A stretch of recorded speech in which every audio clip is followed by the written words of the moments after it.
membawa Kristus kepada bangsa-bangsa dan bangsa-bangsa kepada gereja Tuhan. 22 Oktober tahun 2024. Berita baik. Wahyu bab 14 ayat 6 dan 7. Kemudian aku melihat satu lagi malaikat terbang di tengah langit, membawa Injil yang kekal untuk disampaikan kepada penghuni bumi dan kepada setiap bangsa, suku, bahasa dan kaum. Katanya dengan suara lantang, takutilah Allah dan muliakan Dia, kerana sudahlah sampai saat penghakimannya, dan sembahlah Dia yang menjadikan langit dan bumi, laut dan mata air. Yohanes melihat seorang malaikat membawa Injil yang kekal untuk disampaikan kepada semua orang di bumi. Apakah sebenarnya Injil itu? Kita mungkin menganggap Injil ini dengan huruf besar I yang kita sudah biasa dengar, yaitu berita baik bahawa Yesus Kristus telah datang ke dunia untuk menjadi juru selamat kita, untuk hidup, menderita dan mati demi mendamaikan kita dengan Tuhan. Lepas itu, Dia bangkit semula dari kematian dan memberikan kehidupan yang kekal kepada semua yang percaya kepadanya. Ini pastinya adalah makna biasa untuk Injil dalam Perjanjian Baru. Ia adalah berita terbaik yang kita pernah perolehi dan berita yang memberi kita kehidupan dan sukacita. Akan tetapi, jika kamu melihat petikan khusus ini dalam bahasa Yunani, kita perlu perhatikan sesuatu yang pelik di sini. Ia tidak menyebut Injil ini seperti yang biasa berlaku apabila kita bercakap secara khusus tentang kisah Yesus. Tidak, dalam bahasa Yunani, ia meninggalkan rencana itu sepenuhnya. Inilah sebabnya frasa ini diterjemahkan ke dalam bahasa Inggeris sebagai Injil yang kekal.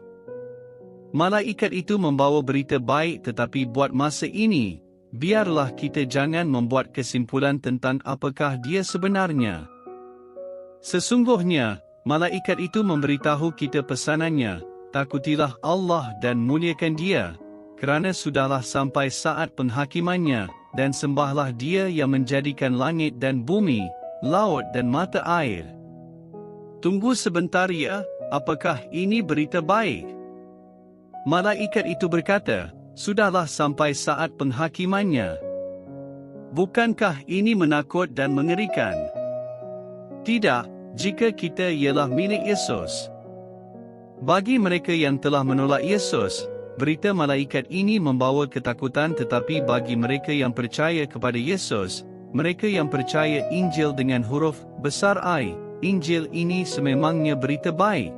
Kerana apabila Tuhan datang untuk menghakimi bumi, semua kejahatan akan tamat akhirnya. Umat Tuhan tidak lagi tertakluk kepada dosa dan godaan. Iblis sendiri akan dihakimi dan dihumbankan selama-lamanya. Penganut Kristian tidak akan dianiaya lagi. Sebaliknya, pengikut Yesus akan melihat Dia dan menikmati perlindungannya. Oleh kerana kita milik Kristus, kita menghadapi penghakiman Tuhan dengan sukacita dan bukan lagi dalam ketakutan.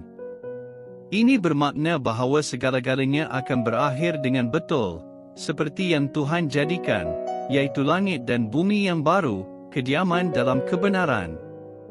Jadi kita meraihkan berita baik ini dengan seluruh ciptaan Tuhan sambil menyanyi, biarlah langit bergembira, dan biarlah bumi bersukacita, biarlah laut menderu, dan segala dalamnya, biarlah padang berbahagia, dan semua dalamnya.